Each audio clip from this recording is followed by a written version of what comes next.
Listening test. You will hear a number of different recordings and you will have to answer questions on what you hear. You will have time to read the instructions and questions and you will be given time to check your work. All the recordings will be played once only. The test is in 4 parts. Now turn to part 1. You will hear an agent calling from Farrelly Mutual about the recent homeowners insurance inquiry. First, you have some time to look at questions 1 to 6.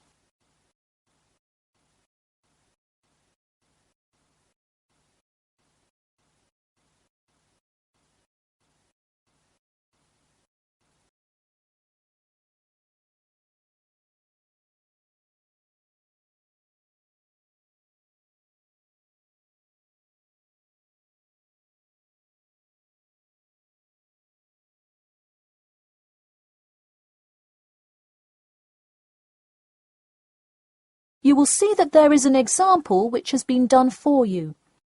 On this occasion only, the conversation relating to this will be played first. Hello.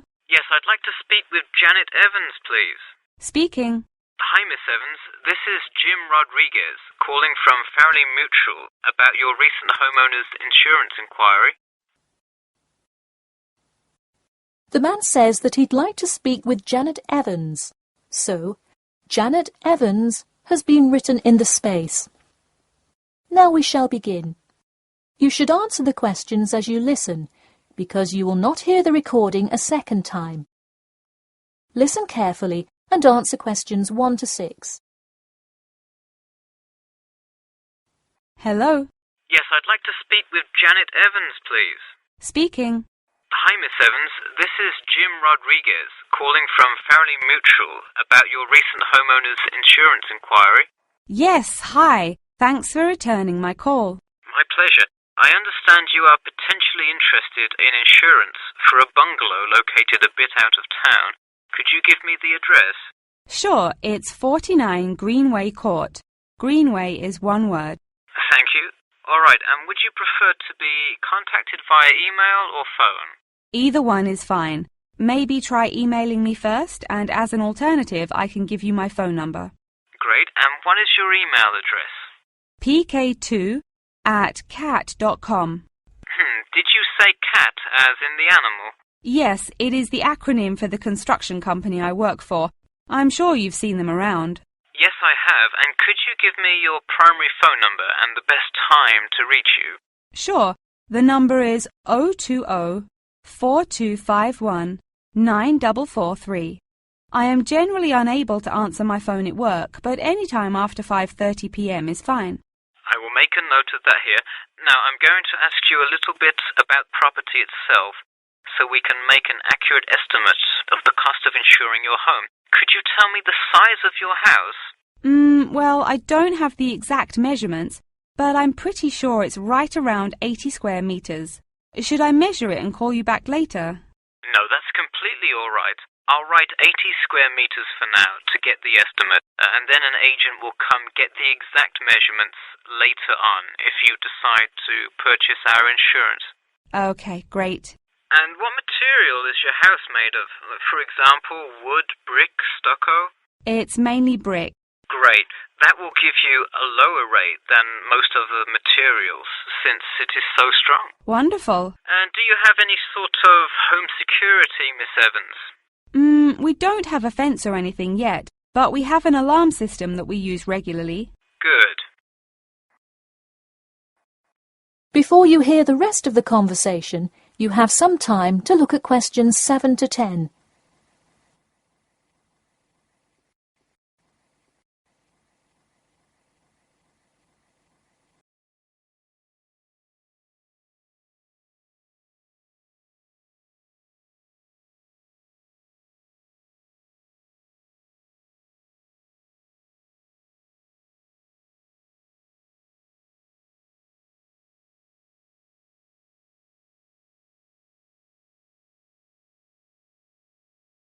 Now listen and answer questions 7 to 10.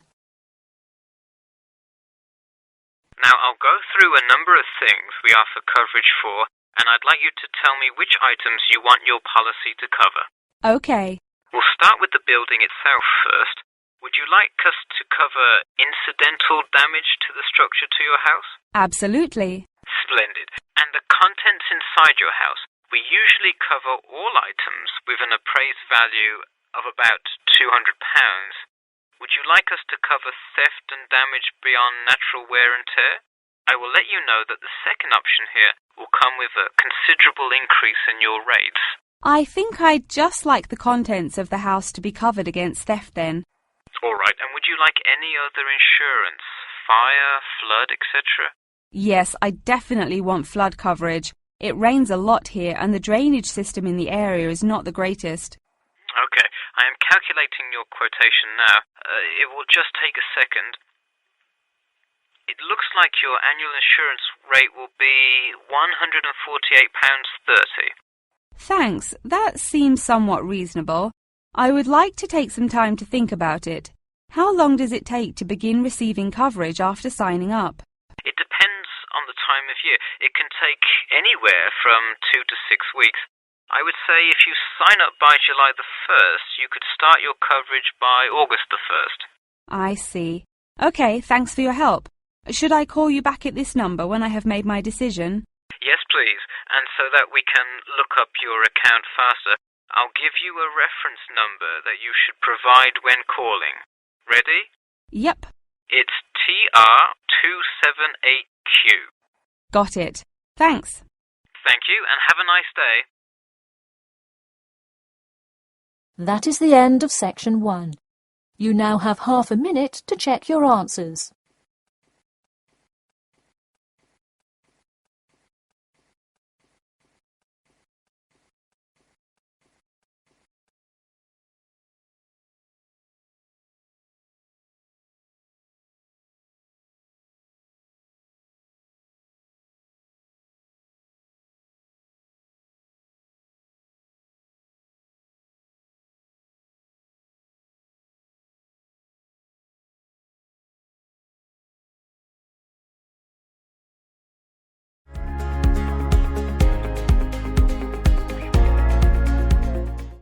Part 2. You will hear a talk about a pool and outdoor venue created by some people. First, you have some time to look at questions 11 to 14.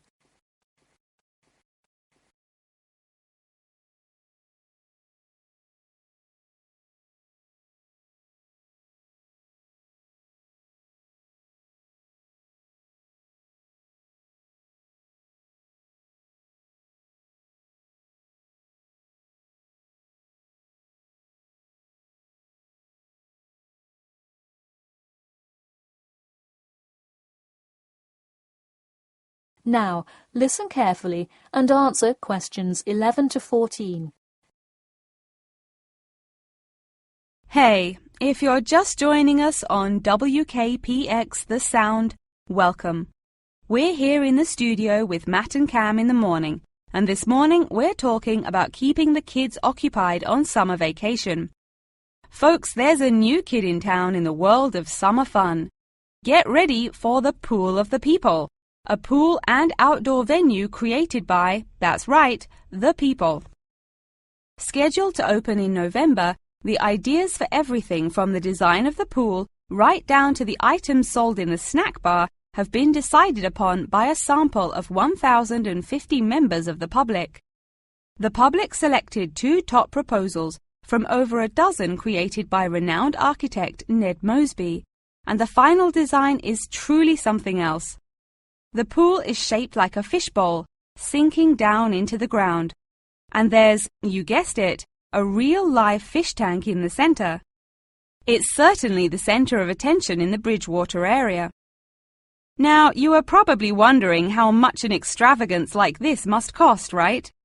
Well, have no fear. At just £15 for adults and £10 for kids, it's an affordable way to entertain the kids in those dog days of summer.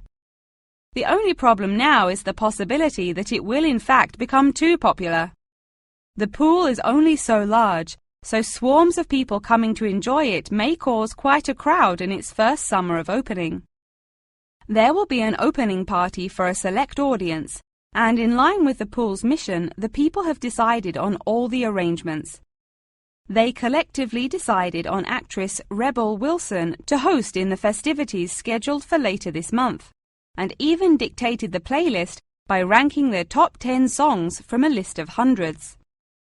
There is some discrepancy, however, on the sculpture design for the foyer at the entrance. The people elected a jellyfish sculpture to greet entering visitors, but given last week's vicious attack by a box jellyfish on a local youth, coordinators fear it will bring too much fear to patrons. Before you hear the rest of the talk, you have some time to look at questions 15 to 20.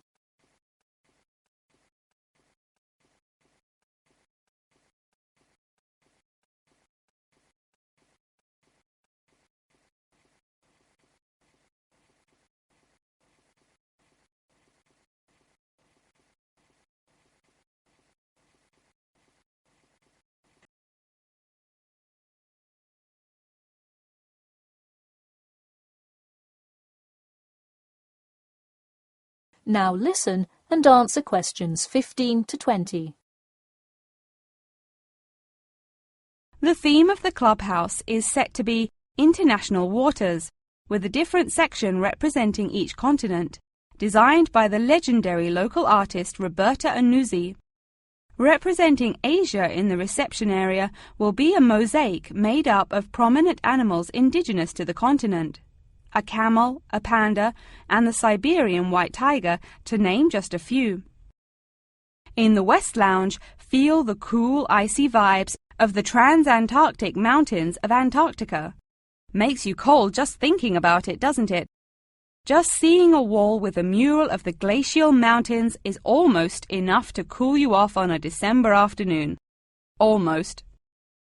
Why not make the trip to the pool a social studies lesson at the same time?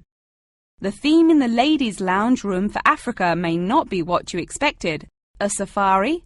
Drum music? The Nile River? No.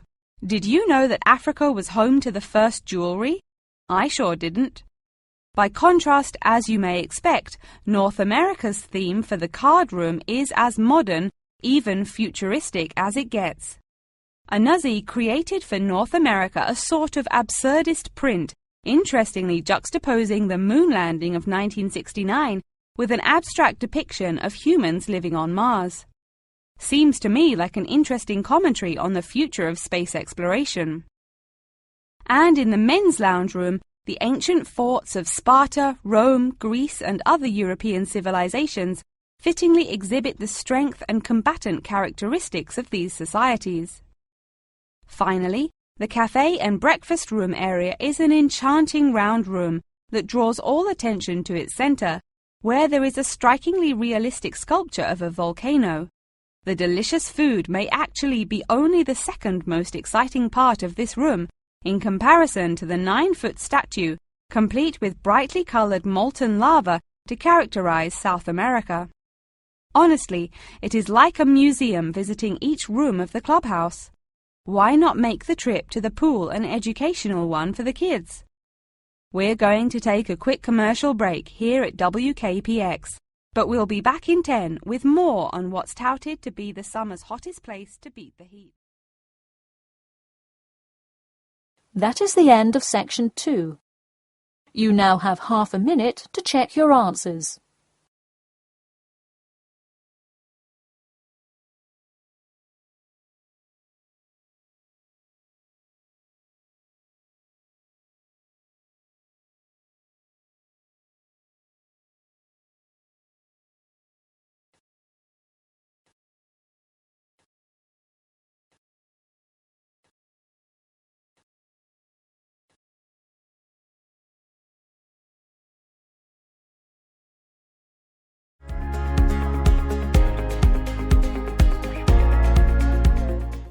Part 3.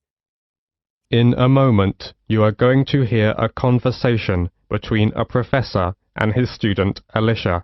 First, you have some time to look at questions 21 to 30.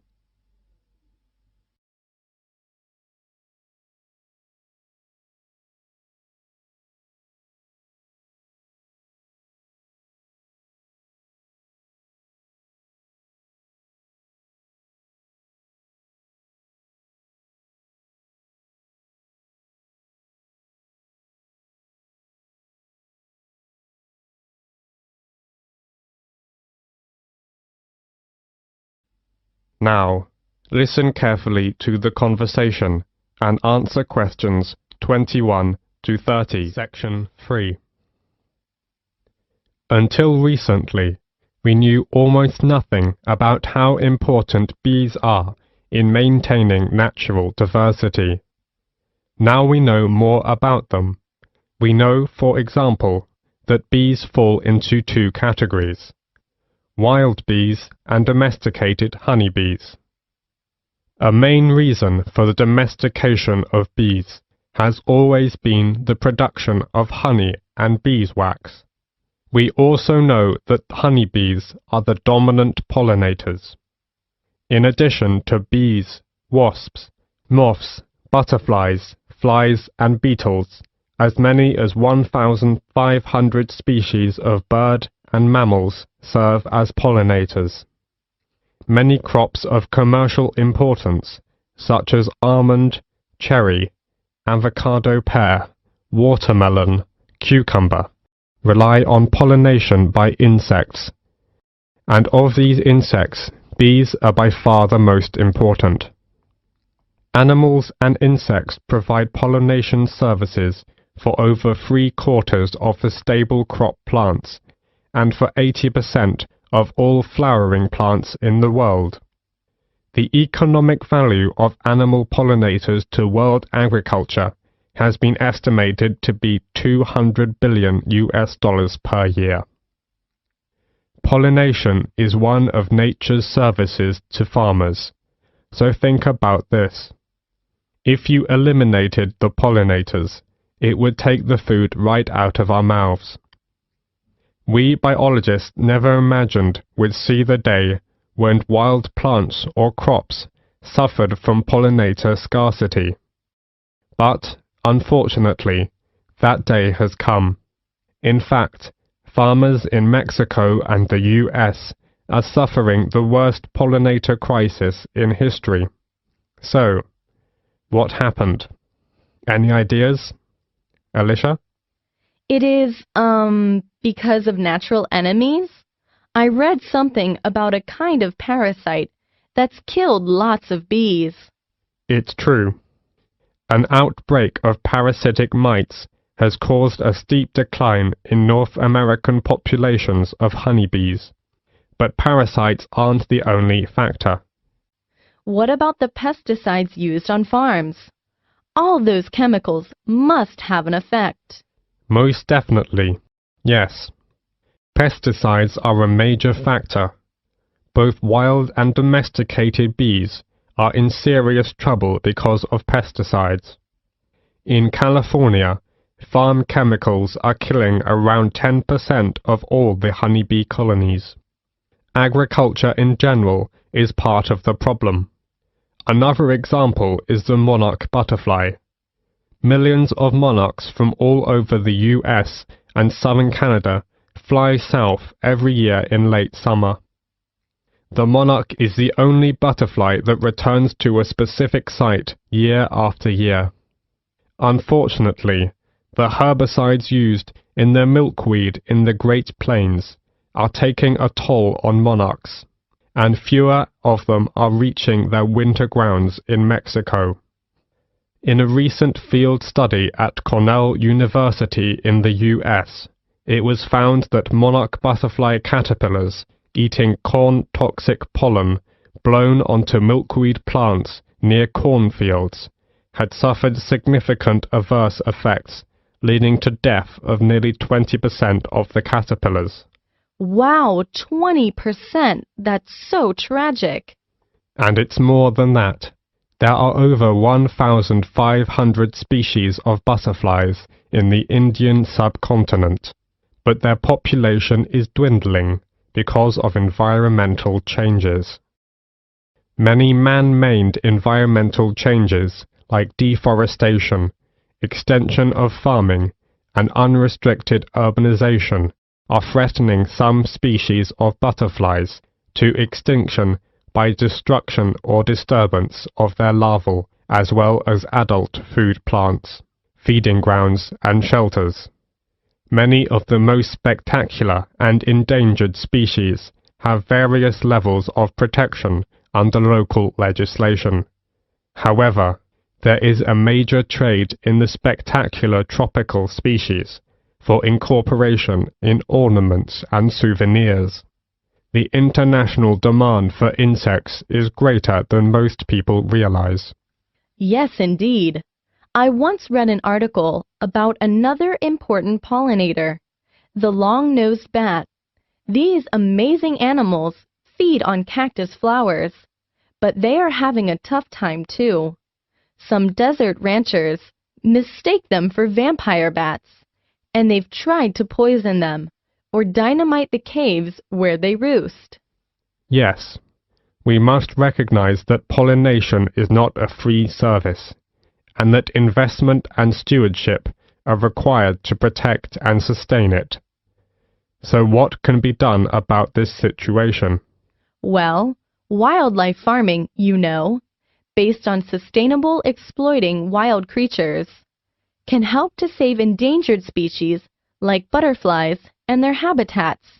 Besides, gardeners, orchard growers, farmers, and urban dwellers can switch to more pollinator-friendly organic methods of cultivation to reduce wildlife exposures to insecticides, herbicides, and fungicides. That's right. Actually, the focus on beekeeping needs to change from conventional honey production to crop pollination. That is the end of section 3. You now have half a minute to check your answers.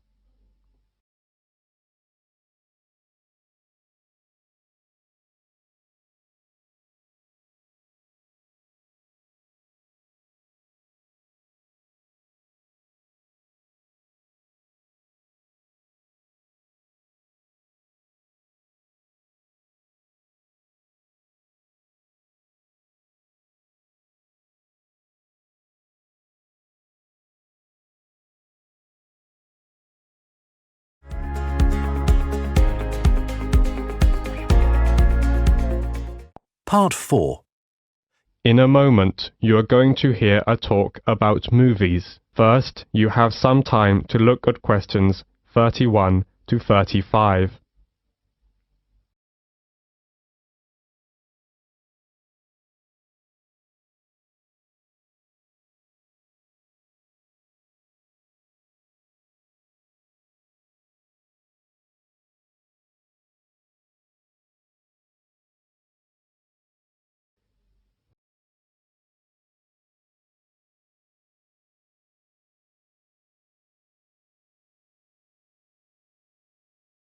Now, listen carefully to the talk and answer questions 31 to 35. Section 4. The London Eye. Today I want to focus on some of the major sites that attract tourists to cities, and I am going to begin with the London Eye. The London Eye is London's newest major tourist attraction. It is a huge wheel designed to celebrate the millennium year 2000, so it's also known as the Millennium Wheel. It stands at Millennium Pier on the south bank of River Thames, close to the south end of Westminster Bridge, and within an easy walk of the Houses of Parliament and Big Ben. Though it looks like a huge Ferris wheel, the London Eye is no fairground thrill ride, but a slow and stately way to experience London in a unique way. The London Eye is the UK's most popular paid-for visitor attraction, visited by over 3.5 million people a year. The Eye was built between 1998 and 2000. It seems remarkable that a site that has so quickly become a symbol of modern London has been around for such a short time. It took fully 7 years from start of the design process to create the Eye. It was intended to stand for only a few years, but it proved to be such a popular attraction that the decision was made to make the wheel a permanent feature of the London landscape. The Eye was sponsored by British Airways, and for several years after opening, it was referred to as the British Airways Millennium Wheel. Today the London Eye is under the ownership of the London Eye Company, a subsidiary of Merlin Entertainments Group Company. Constructing the Merlin Entertainments London Eye was a massive challenge. It's the tallest cantilevered observation wheel in the world, rising high above the London skyline at 135 metres. It was a piece of daring innovation and revolutionary design which combines the best of British design, architecture and engineering with an exceptional team of experts. Before the talk goes on, you have several seconds to look at questions 36 to 40.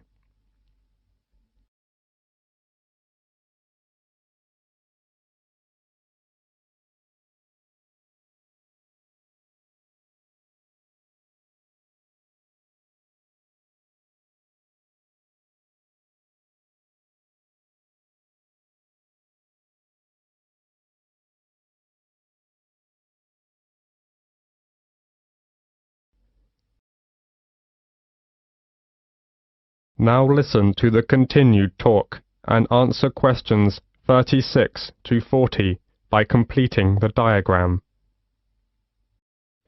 So, how is that great wheel held up? How did it get there? The starting point was, of course, the ground, and while parts of the wheel itself were still being constructed in various countries, tension piles were being driven into the ground beside the River Thames. This was the first step, and once these were securely in place, a base cap was installed over them as a kind of lock, with two giant plinths pointing up, onto which an A-frame was attached, like a giant letter. The wheel was supported on huge A-frame legs, made up of 2,200 tons of concrete on 44 concrete piles set 33 meters deep in the earth. All this took many months and incredible effort, but meant that the spindle could be installed, around which the great wheel would turn. The spindle itself was too large to cast as a single piece, so instead was produced in 8 smaller sections. Now the project really was in business, and the vast rim, with spokes like an outsized bicycle wheel, could be brought in. 64 spoke cables, which are similar to bicycle spokes, hold the rim tight to the central spindle, and the view was enhanced by the capsule design. Unlike traditional Ferris wheel designs that you might see at a local fairground, the passenger capsules were not suspended under the wheel. They were set within a circular mounting ring attached to the outside surface of the wheel. What this means in practice is that travellers within the capsule have a full 360-degree panoramic view, unhindered by spokes or wheel struts. And the last thing to be built is the first thing the visitor encounters: the boarding platform laid down underneath. The wheel does not usually stop to take on passengers. The rotation rate is slow enough to allow passengers to walk on and off the moving capsules at ground level. It is, however, stopped to allow disabled or elderly passengers time to embark and disembark safely. That is the end of Part 4. You now have 30 seconds to check your answers to Part 4.